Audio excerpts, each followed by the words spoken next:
Welcome back, everyone. So I am going to start separating the podcast and the YouTube videos. So when I first started the podcast, I was answering your guys' questions and I was talking about like relationships and trauma and healing and society and feminism and the patriarchy and all that kind of stuff, and how that all related to whatever the question was, and how all of those things kind of like tied together. And I was just kind of going on rants without it being like a deep dive or doing any research or anything like that, the way that I'm doing it now. So I'm going to, starting in now, right this second, it's happening currently, I am going to separate the content. I'm going to make YouTube videos as I do, with like research, commentary, deep dives, all that kind of thing. And then I'm also going to make a podcast episode separately, the way that I used to make them, which was like, you know, giving you guys a space to ask questions and then just kind of talking shit, giving advice, all the kind of stuff, the way that I have been online for years. Anyway, so that's what I'm going to do in this episode. I didn't put up a question box. I'm not going to be answering any questions in this episode. I just wanted to get the ball rolling with the separate content. I might also make a separate YouTube podcast channel. I've been thinking about doing that as well. If I am going to do a video for Spotify, I may as well put it up on YouTube as well. So that's what I've been thinking, to separate the content. Anyway, let me know what you guys think, because you were the ones who told me that you missed the way that the podcast was. And honestly, so do I. I really love researching. I really do like researching, and I really like kind of curating information and figuring it all out and going on deep dives and talking shit and all that kind of stuff. Love that. And I'm going to continue doing that. But I think it's also not very podcasty either. You know what I mean? It's more not documentary. It's just commentary. It's not necessarily podcasty. Podcasty is having a yap, you know, having a chat, sending a voice note energy, you know, not necessarily like, here's my script, here's my deep dive, here's all the facts that I've uncovered. That there's a time and place for that. And it's not necessarily on a podcast, you know? So anyway, that's what I've been thinking. Let me know what you guys think. And I forgot to put on lipstick. So I'm just going to put on lipstick and I will be. That's better. Okay, so now that we're ready, now that I've got my lipstick on, I'm ready to talk. So I have been thinking about the like ins and outs of it all. They're like everyone making a list about things that they're leaving behind in 2026 and things that they're bringing forward or things that they're calling in for 2026. And a lot of the stuff I've seen is like quite serious. And there's this, again, so like I think it's important to take things seriously, you know, like intentions, and if resolutions are your thing, whatever, they're not necessarily my thing. I fully believe that we're still in winter. I don't think winter is necessarily the perfect time to set really big intentions or really big goals or have really high expectations of ourselves. I think we're still in winter because we are still in winter. Winter is not a time for blooming, blossoming, sprouting. Things are happening under the earth for sure, but we don't see visible evidence of that until spring. So maybe it's a good idea to set intentions and take little baby steps towards those intentions, but not necessarily to expect to be radically different or expect like radical change in winter. I don't think anyway. I think the new year doesn't start until spring. But anyway, so I'm still cozy, comfy. I'm still kind of hibernate-y. I'm still kind of I'm never not easy on myself, though. I have to admit, I'm not one of these people who tries to push myself very hard at anything, but I am devoted to certain things and I do have discipline and all that kind of shit, but I am quite kind to myself, and I think I go further for longer because I'm not very harsh on myself. But anyway, blah blah blah. So I have seen so many videos of ins and outs and all that kind of stuff, and a lot of them have to do with like fitness, health, beauty. Mine aren't necessarily related to health or beauty or whatever, maybe some of them, but I thought it would be really fun for me to read out my ins and outs for 2026. Some of these are just like funny and stupid or whatever, but I mean it, you know. So the first in is kissing, smooching, having a little smoocherini, because I'll tell you, I went through a breakup this year and it was completely devastating, to be honest, completely devastating. But my pattern is usually when I go through a breakup, or even if I go on one date with someone and it doesn't go well and I don't want to see them again, I will usually isolate myself and be completely celibate and completely stay off the apps. Don't text anyone, don't talk to anyone, don't go near anyone, don't put myself out there in any way, shape or form for months, years, whatever. And that is the pattern that I was in. And I kind of had this like epiphany or this revelation or whatever while I was in the like healing stage or whatever of this breakup. I was thinking, why have I spent so long isolating myself? There's nothing wrong if you don't want to be in a relationship and you don't want to talk to men. Valid as fuck, by the way. And actually some of the happiest times, most of the happiest times I've ever had was when I was single for an extended period of time. The fittest I've ever been, the most dedicated I've ever been to my yoga practice and my gym, the best I ever felt, the best I ever looked was when I was in a long period of being single, not texting anyone, not talking to anyone, blah, blah, whatever. Anyway, so there's nothing wrong. I'm not trying to say like everyone should go kissing people and everyone should go on loads of dates and stuff. That's not what I'm saying. But my pattern was to isolate and to completely withdraw, and almost as if I was punishing myself because someone else wasn't a good date, or someone else wasn't a good boyfriend or whatever, someone else wasn't a good partner. So I had to kind of sit and heal and think about what I've done. And I kind of came to the realization after the breakup that I went through earlier on in this year.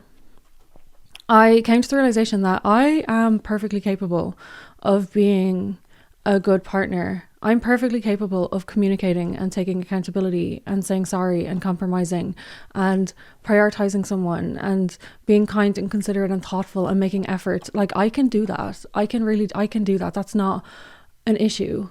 I'm perfectly capable of doing that. My issue is I need to be quicker and I need to be faster at telling people to fuck off. So when I realized that I was single again and broken up, and I immediately was preparing myself for a period of 2 or 3 years of doing what I always do, which is to isolate myself. Did you hear that?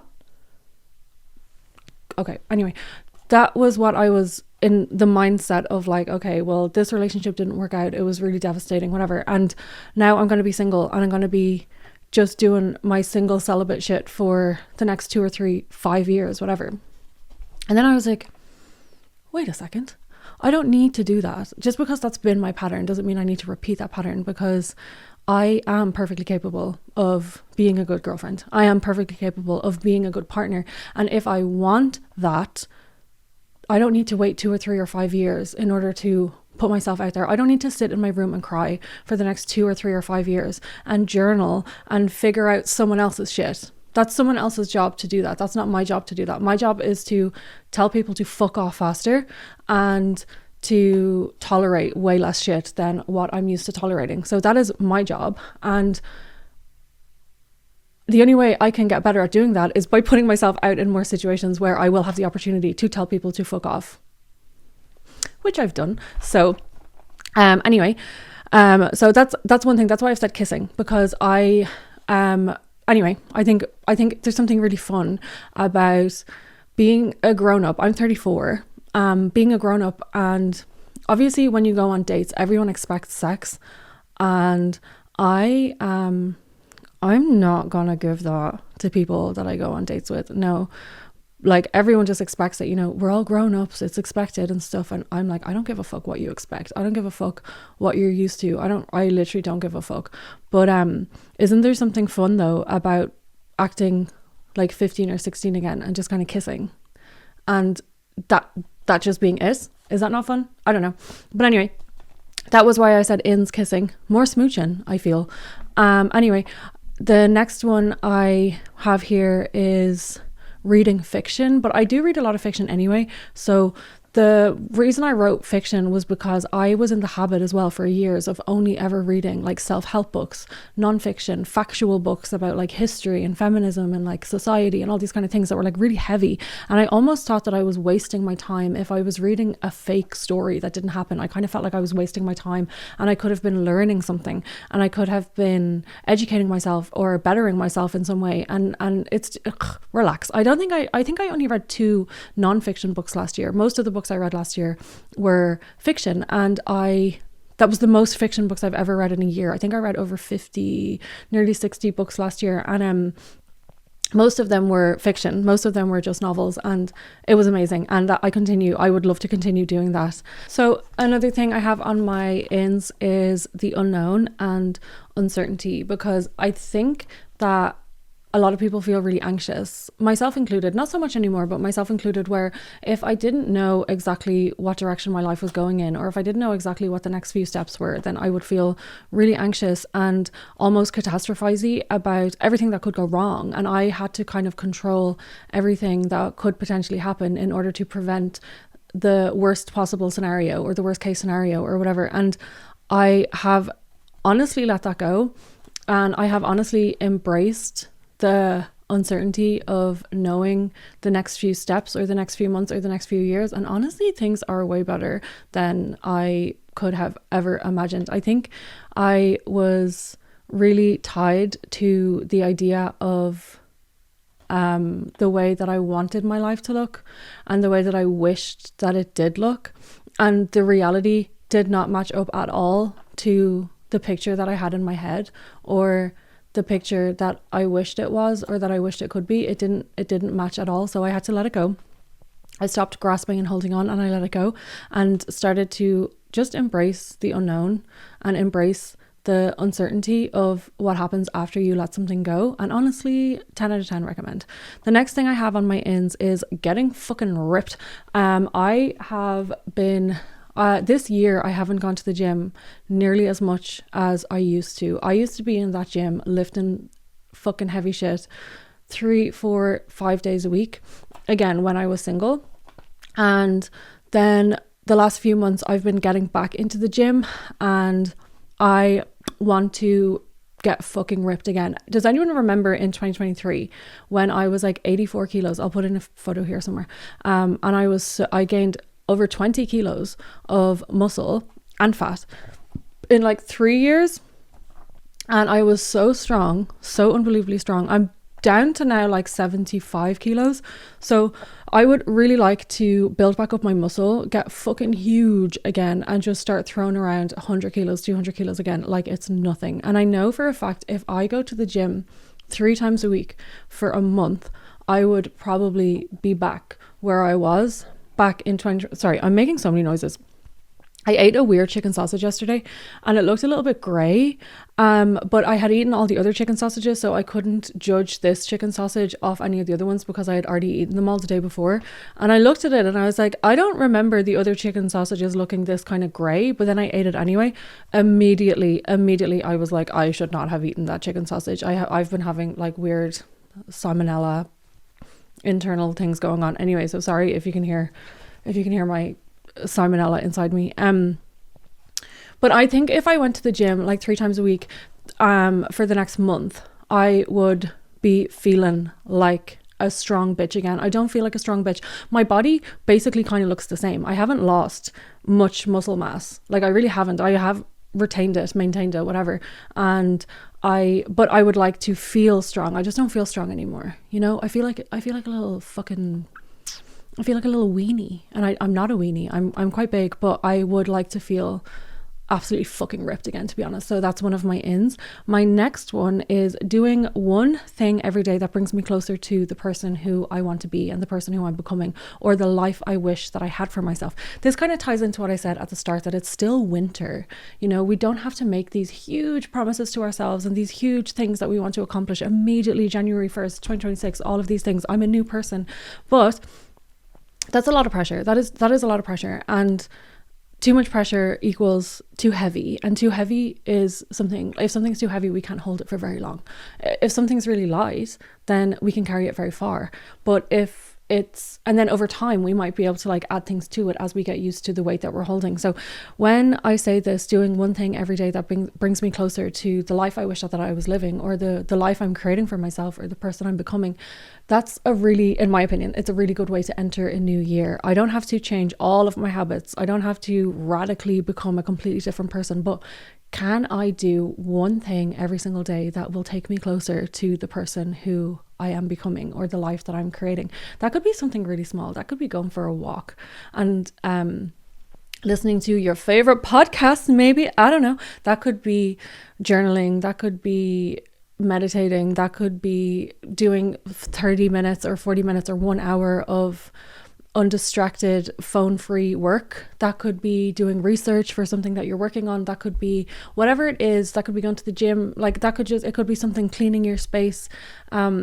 Just doing one thing every day that's going to bring us closer to the life that we want to create for ourselves. Just one thing every day. It could be something really small. And some days we might have loads of energy and we might be like, I can do 4 things today. I can do 2 things today. And then the next day we might be like, I'm actually not doing anything today, you know. That's just the fluctuating of being a human, and doing that without any guilt, doing that without any pressure, you know.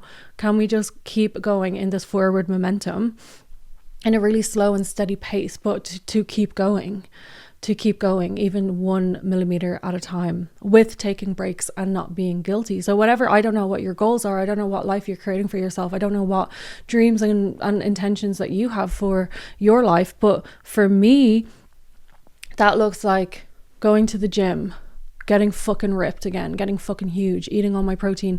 Can I do one thing every day that will bring me closer to that? And then in terms of like creativity, can I read every day? Can I read 10 pages, 20 pages, 50 pages, whatever it is, every single day? We don't have to like count. We could just be like, can I read for 10 minutes? Can I read until I don't want to read anymore? Can I read while I'm waiting for my dinner to cook? Can I read while I am waiting for my show to start or whatever? Yeah, just one thing, whatever it is for you. Can I research for 20 minutes for a video that I want to make? Can I, whatever it is, the goal or the intention or the dreams that you have, can we do one thing? Can you do one thing every single day that will bring you closer to becoming that person, creating that life? The next thing I have is gossiping. Now, I know people will talk absolutely shit about people who gossip, which is kind of gossiping if you think about it. But anyway, I love gossiping. I love talking shit. I love talking with the girls. I love and then in the next one it says beating a dead horse. So I'm going to bring these 2 topics together maybe. But gossiping has been weaponized against women, because a lot of the times women, when they are seen as gossiping, they're actually just talking about horrible things that happen to them, and they're actually talking shit about men, and they are like ruining a man's reputation potentially. And men will weaponize gossiping, women being gossips or women talking shit, because they don't like what we're saying, because we're talking about them. We're talking about the things that they did to us. And do you know what I mean? And I know that there's like toxic gossiping where people are, oh my God, did you see what she was wearing? Or, oh my God, she looked really fat. That's not what I'm talking about. I'm talking about women bleeding all over each other, and maybe some men too. I don't really know, but specifically I'm speaking to women when I'm talking about this. I'm talking about women who are really open and transparent and pouring their heart out to each other. And this is why I love TikTok so much as well, because you will see this a lot on TikTok. I swear, if I had TikTok when I was 12, 13, 14, and the amount of information and wisdom that is shared on TikTok, my life would be different. How I related to men would be so different. You know, and I would have probably saved myself a lot of trauma.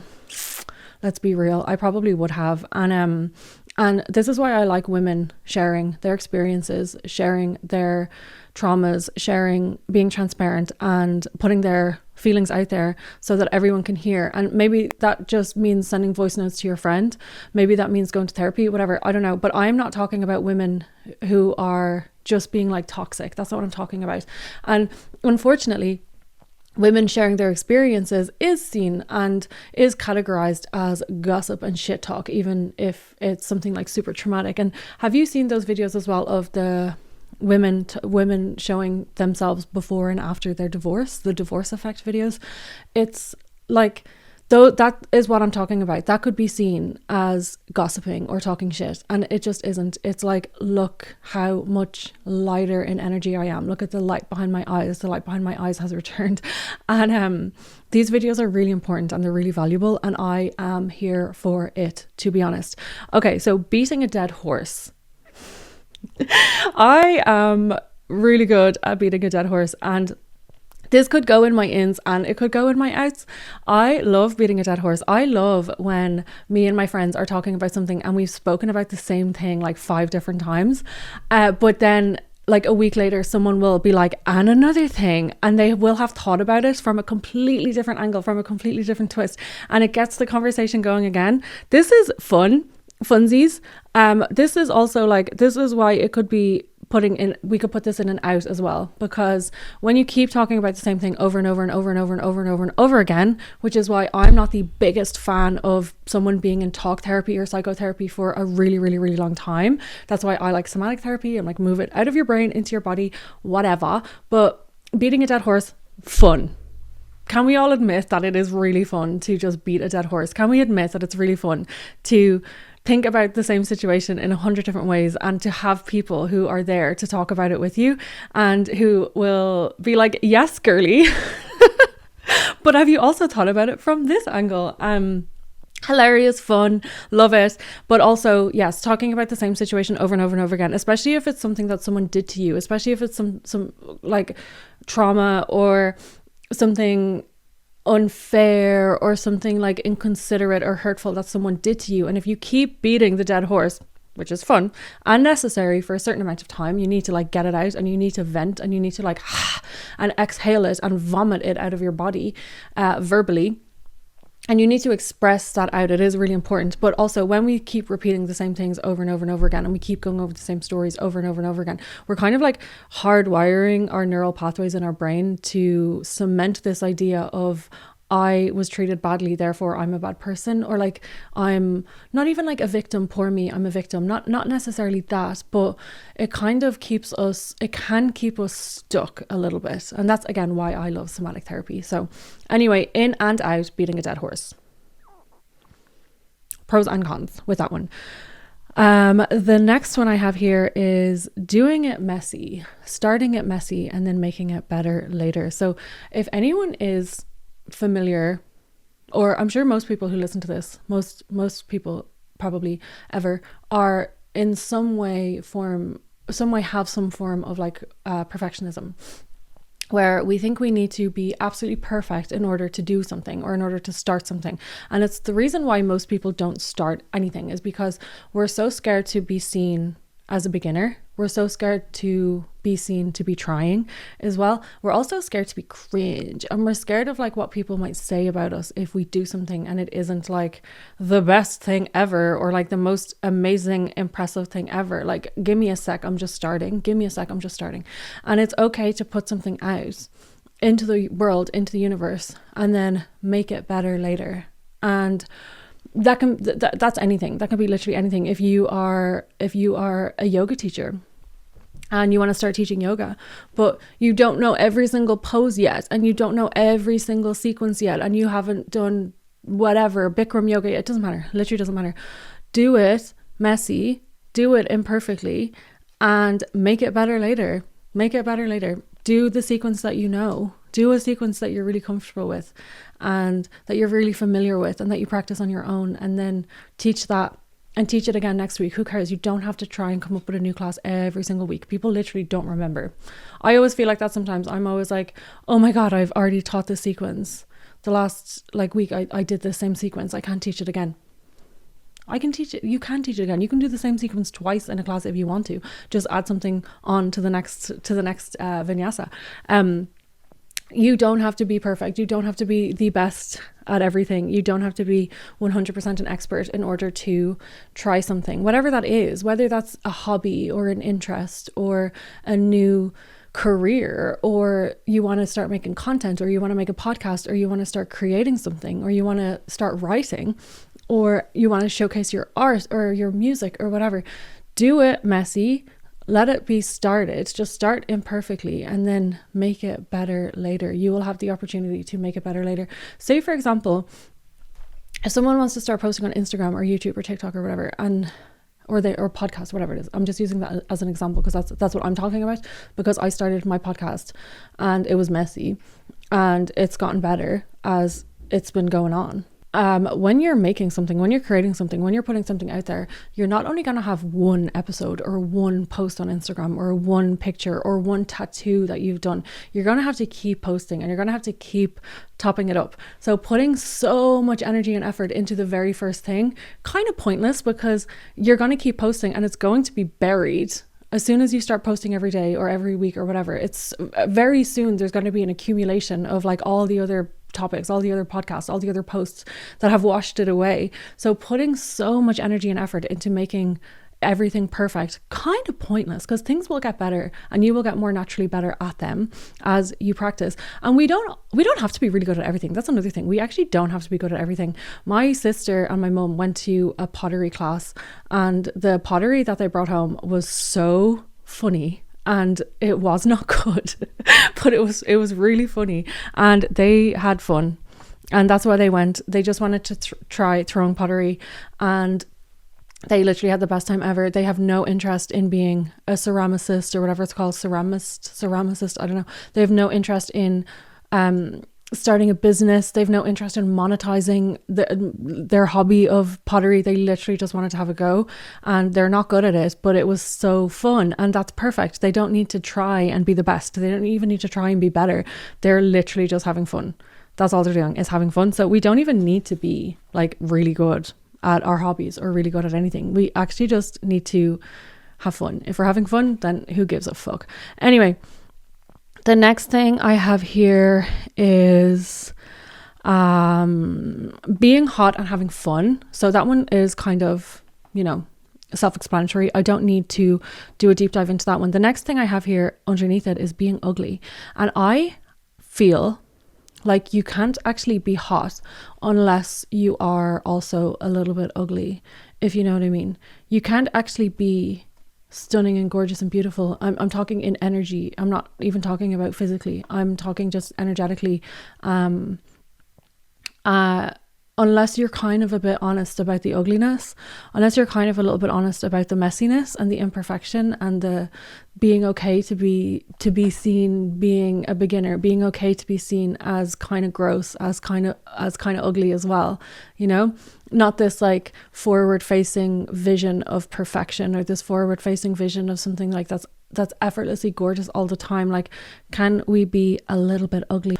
Blah, blah, blah. People who take accountability. This is the last in. People who take accountability. This is a huge one for me. This is a massive in for me. Someone who can take accountability. Someone who can reflect on their emotions. I'm not talking about just relationships. I'm talking about like friendships. I'm talking about like anyone, teachers. I'm talking about anything. People who can reflect, family members, whatever.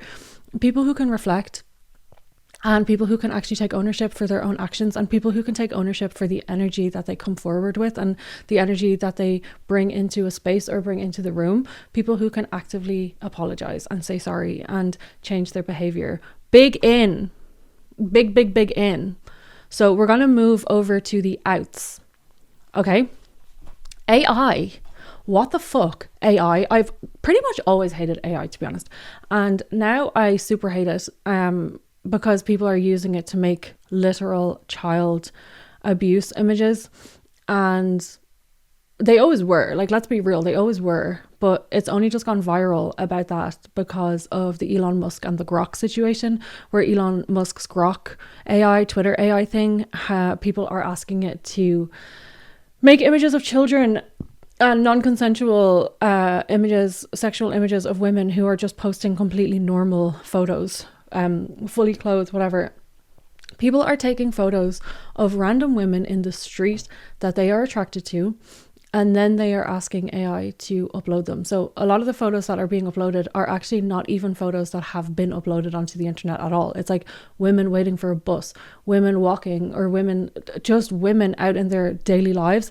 And I'm just so sick of new tips and tricks and tools. Sorry, I have something in my eye. I'm so sick of there constantly being ways for men to abuse women And not all men, blah, blah, blah, we know. But yeah, I'm just so sick of there constantly being ways for women to be objectified and sexualized against their will, against their consent. And there's something just really creepy about the fact that there is, like, I'm not going to get into the porn conversation right now, okay? Maybe I'll talk about my feelings about that whole thing another episode. But there is available, like on Twitter especially, like there are girls who are willing, consenting to take their clothes off. You, like, nudity is allowed on Twitter, you know, like a lot of OnlyFans girls, a lot of porn girls use Twitter primarily to advertise. And the thing that pisses me off is that a lot of these men do not want consensual images. A lot of these men, they are attracted or enticed or excited by the idea that this woman doesn't consent to this. This woman didn't put this out here to be consumed in this way. This woman is not a porn star. This woman is not an OnlyFans girl or creator or whatever. She's not consenting to this.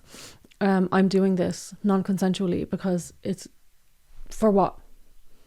For what exactly? So anyway, I hate AI. I know a lot of people who I'm friends with are very, very, very deeply connected to AI, and nothing good can come from it. There's just nothing good can come from it. Use your brain, please. Use your freaking brain. And I'm not talking to people. I know people who use AI to help them organize their time or help them create a timetable or a schedule or something that makes a normal person's day easier. I'm not talking about that, okay? I'm talking about using it for these reasons. Using it to think for you, using it to be creative, using it to, using it for creativity. No. Can we not get the robots to do the hard work? And can we not use our own free time for creativity? Ugh, I don't know.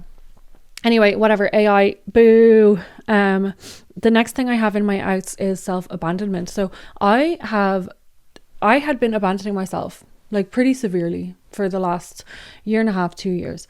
And that was completely sucked the life out of me, drained me. I did not prioritize myself. I did not prioritize my mental health, my physical health. I wasn't in the gym as much. I was compromising on things I should have never compromised on. I was not being considered. I was tolerating a lot of shit that I should not have been tolerating, and I completely betrayed myself and I completely abandoned myself.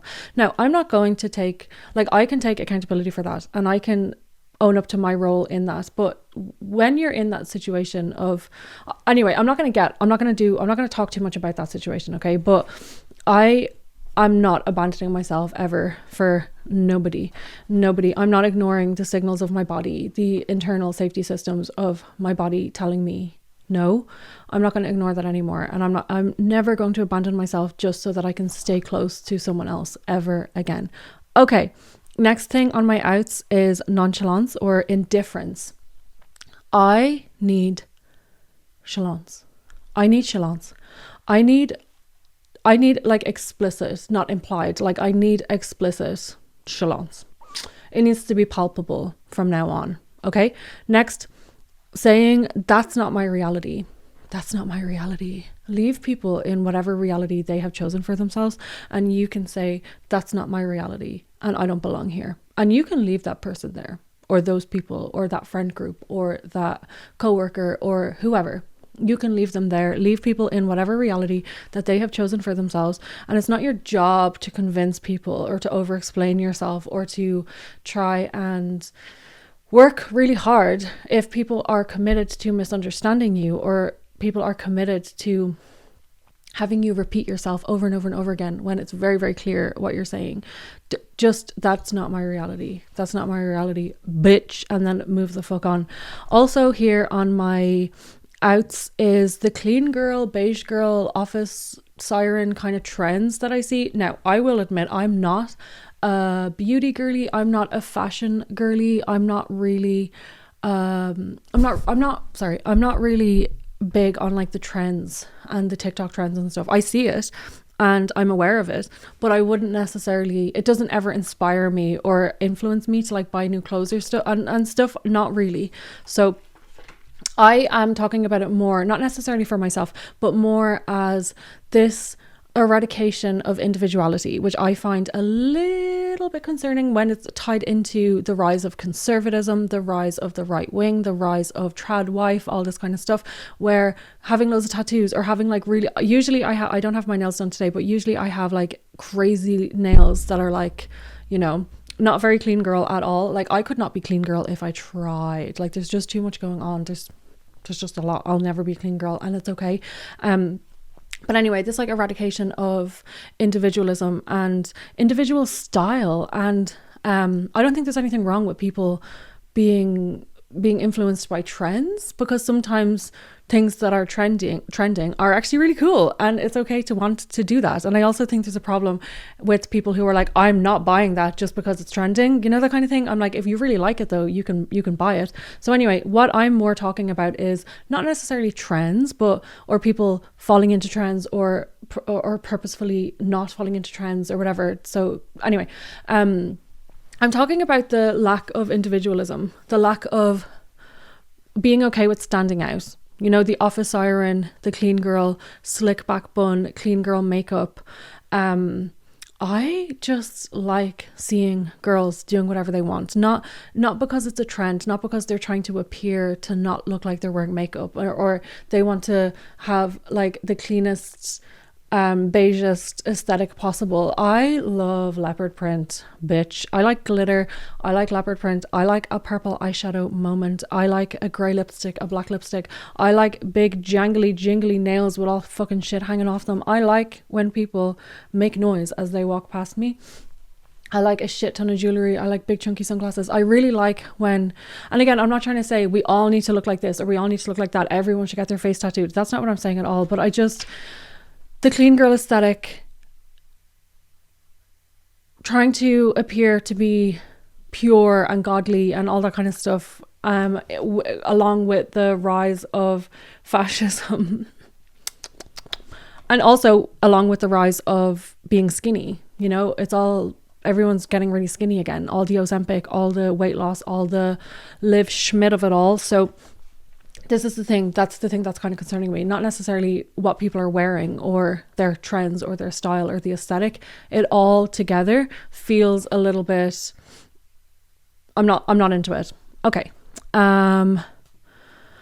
Let's see, being embarrassed. We're leaving that in 2025 because I have felt a few times being embarrassed or like being scared that people will perceive me as being cringe or something. When what is cringe really? It's just people having fun and people trying at something. So when you see people like dancing at a wedding, loads of people will be like, that's so cringe. It's not. People are literally having fun dancing to 80s music. That's not cringe. There's nothing cringe.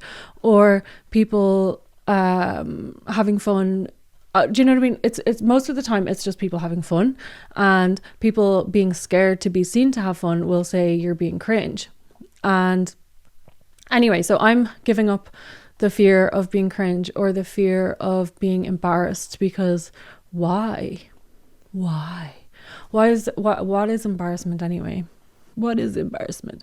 We're literally heading towards a fucking World War III and you want me to be embarrassed? You want me to be embarrassed? The world is about to be taken over by Zionist fucking American aliens and you want me to feel cringe? You want me to feel cringe? Okay, next thing on my list is self-help books, and I kind of spoke about this when I was reading fiction. I'm not reading any self-help books in 2026. I don't give a fuck what tips and tricks you have that will help me optimize my life and I'm not optimizing anything. I want to get worse. I want to get worse at everything. The next thing on my list is traffic. I feel like I sat in too much traffic over the last few years and I don't really want to do that in 2026. I don't see the point in traffic at all. Everyone's going in the same direction. Just go. Like, I understand it. There's too many cars and they don't fit on the road. I understand it from like a scientific point of view or whatever, but I don't like it and I am not going to I'm going to avoid traffic as much as possible in 2026. Okay, so the next thing I have on my list is golden retriever boyfriends or spiritually lesbian boyfriends, because I've seen a lot, like when you start dating a man as a woman, when you start dating a man or you start seeing someone or whatever, you have to come to your friends with a whole list of disclaimers being like, no, I swear he's actually quite nice, because it's assumed that he's shit and it's assumed that he's not really good. And the energy of having a golden retriever boyfriend, and the energy, I've seen it on TikTok, and I've seen Jordan Teresa talking about this as well, this spiritually lesbian, where we're almost saying, or I'm not saying that, but women are almost saying like, he's not like the other men. He's actually a woman who's attracted to women in a man's body, and no, he is a man. And let's not be mean to dogs. Let's not compare men and dogs together in 2026. Also, I'm removing what's out as well for me in 2026 is the terms man baby or man child. I think, or that like, he's not a man, he's a boy. No, he's 40. He is literally a man. And I think this categorizing men as like men or boys when they're literally like 37 and calling them man children or man babies or whatever, I am over it. I'm fucking over it. Stop excusing their shitty behavior. Stop. And again, the same way we categorize men as like golden retrievers, or we compare men to like stray dogs or whatever, let's not be mean to dogs. Like, dogs and men cannot be compared, and stop comparing children to men, or like men's terrible behavior to children, because I have a child. I literally have one of those, and the men who I've met in my life have behaved so much worse than my literal child. Like, it's offensive to children to compare a shitty man to a child. Like, it is actually just like, can we stop? And also it's a way of a kind of a way of like absolving men. Well, he's a man child, he's not a real man, he's a man child, so therefore he's going to behave like a fucking idiot. No, he's 40, he's not a man baby, he's not a man child. Like, he's a man. He's not a child. He's not a dog. He's a man. He's not spiritually lesbian. He's a man. So those are things that I'm outing for 2026. This is one. Early mornings. I don't get up very early anymore. I used to get up at like 5 a.m. and do like 2 hours of yoga. I don't really do that anymore at all, to be honest. But I'm going to sleep. I'll be sleeping. I'll be cozy and I'll be sleeping. And I do not want to be part of the like 5 a.m. club or 6 a.m. club at all. I will be asleep. Next is complimenting strangers or anyone if it's genuine. So I have been doing this because I used to like notice things in people and be like, that's really beautiful, or that's really cute, or that's really sweet, or like whatever. And I was always too scared to say anything, because I was like, they're going to think I'm a big freak. But I started complimenting people, especially on their nails. Like, when you start looking at girls' nails, or when you get interested in nails and then you just see cool nails everywhere, and it actually is so fun, especially if it's genuine. I'm not talking about like going around being like, girl, love your hair. Hey, girl, love your shoes. Hey, girl, da da da. If it's not genuine, if you're only giving people compliments for the sake of it, or because you're trying to like manipulate them into liking you or something, like, I don't know, don't do that. But if it's genuine and if it's honest and authentic, I am going to continue complimenting strangers or anyone. If you notice something nice about someone, then tell them. If you notice something creative or cute or endearing about someone, then tell them about it. And it doesn't have to be a physical comment or a physical compliment. It could be something about how kind they are, or how generous they are, or something else that you've noticed in them. And the next thing I have on my list, the last thing I have on my out list, is healing. I am not going to be actively like healing this year, and I don't think I have been properly actively healing for the last few years, but it literally was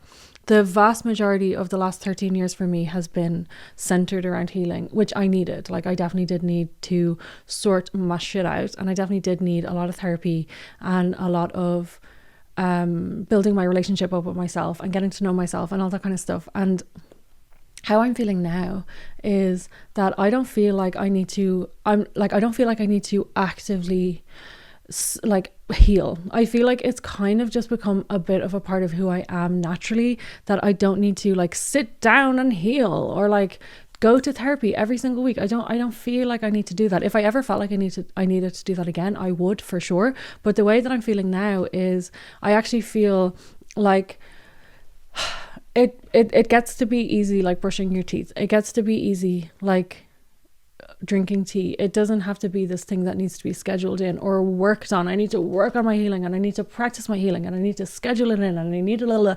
It gets to be as easy as brushing your teeth and drinking tea. And I feel like I'm at that stage now where it's kind of just like breathing. It's kind of just something that's been integrated into my bones at this point. And I am also not interested in constantly feeling like I need to better myself, or constantly feeling like I need to work on myself or improve myself. I feel really content actually with who I am as a person, and I'm always interested. Okay, I know I'm contradicting myself. I am always interested in being better and doing better, but I don't want to work on myself as like a project. And I haven't been doing that for the last few years. I think I'm actually really happy with where I'm at and how I treat people and how people feel around me. That makes me feel like I've done it, you know. I've done it. Anyway, sorry, I don't want to be like full of myself or whatever, being like I've completed healing. That's not what I'm talking about. It's like a forever thing, I feel. But I feel like I'm at the point now where I don't need to read any more books. I don't need to listen to any more podcasts. I don't need to go to any more retreats with the intention of recovering from something or letting go of something. I feel like I don't know. I feel like what I really need to work on is stop tolerating shit from losers, because I feel like I have a lot of capacity to deal with stress.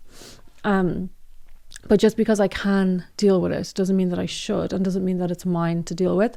And I have too much of a capacity to be like empathetic and sympathetic towards people, instead of telling them to fuck off and sort it out, and it's not my problem. And I have let people use me as an emotional punching bag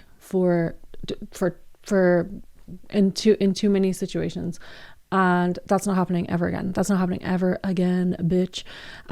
So I don't actively want to heal. I actively want to get better at telling people to fuck off. And I think that's where my healing lies at this point. It doesn't lie in journaling. It doesn't lie in 2-hour yoga practices. It doesn't lie in 20 therapy sessions. It actually is going to be an ongoing practice of saying no when I need to say no, and literally just telling people to fuck off. I feel like that is going to be the most healing thing for me in this next phase of whatever phase I'm in. I don't know what phase I'm in, but I really like it, and it's going to continue. And let's go get fucking ripped in the gym together. Anyway, welcome back to the podcast. Welcome to 2026. I am going to create an email. I'll leave it linked below. I'll create an email where you guys can ask your questions, and I will answer 1 or 2 of your questions every week in this podcast format. Okay, so I'm gonna go. Enjoy your weekend, and I will see you on the next episode. And I will be posting YouTube videos as normal and podcast episodes here. Okay, haven't fully figured it out yet, but it will happen. Okay, anyway, love you, and I will talk to you next week.